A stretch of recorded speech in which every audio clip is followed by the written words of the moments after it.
Welcome everybody to 80s Legends Journal for the 14th of June, which is connected with our playlist, which we've shared with everybody through Facebook, and is also on Spotify.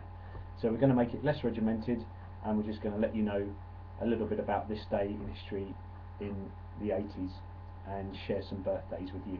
So the first birthday we'd like to share is Boy George. Very happy birthday to Boy George, frontman of Culture Club and a very charismatic individual. So we put a great Culture Club track on our list for today, and to recognise the fact that Madame Tussauds unveiled a waxwork of Boy George on this day in 1984, we've included the model by Kraftwerk. Another birthday to celebrate is the 55th birthday of Nick Van Eede, the writer of I Just Died in Your Arms and a member of Cutting Crew, for which we've included that great iconic track. We hope you enjoy that one. We've included some Yes today, and it's Alan White's birthday today, and we've decided to choose Owner of a Lonely Heart, which is the Yes track most people will know. If you do get a chance, give Yes a bit more of a listen. They're well worth it and produce some great albums. A sporting icon of the 80s is also celebrating her birthday today. Steffi Graf, who was women's world #1 and won many Grand Slams in the 1980s, is celebrating today. So we wish Steffi a very happy birthday. We'd also like to recognise the fact that in 1982 there was a ceasefire agreed in the Falklands conflict between the British and Argentine forces. We would also like to mention that in 87 Madonna played the first gig of her Who's That Girl World Tour. But does anybody know where that tour started, in which country? Leave the answer with us on Facebook. Leave it on our 80slegends.com site. We'd like to hear from you if you know the answer to that one. Now that tour grossed over $20 million US. We would suggest that a gig these days would gross over $20 million US. So how times have changed. And Madonna, of course, give us lots of pleasure over the years, and we salute you, and we'd like to play one of your tracks in recognition of your 1987 World Tour. On this day 1987, a rather strange event happened on a beach in North Devon.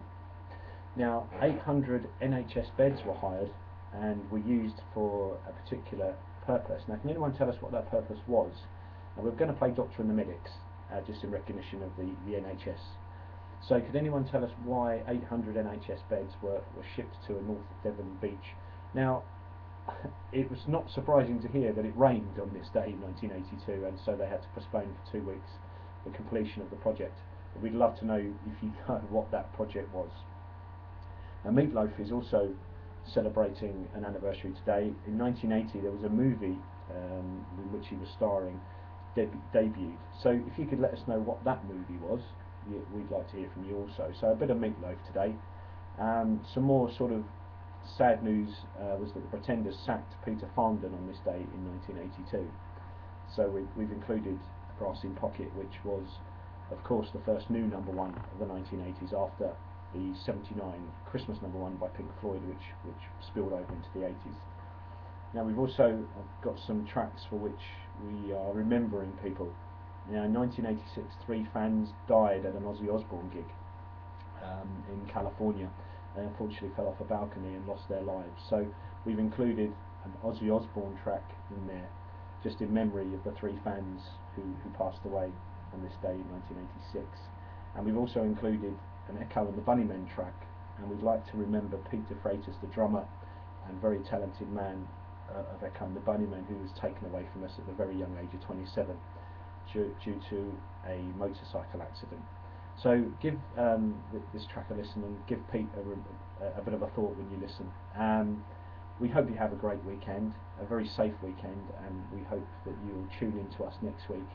And we'll also be giving out the results of our top 5 films of the 80s poll. So have a great, safe weekend. Thank you very much.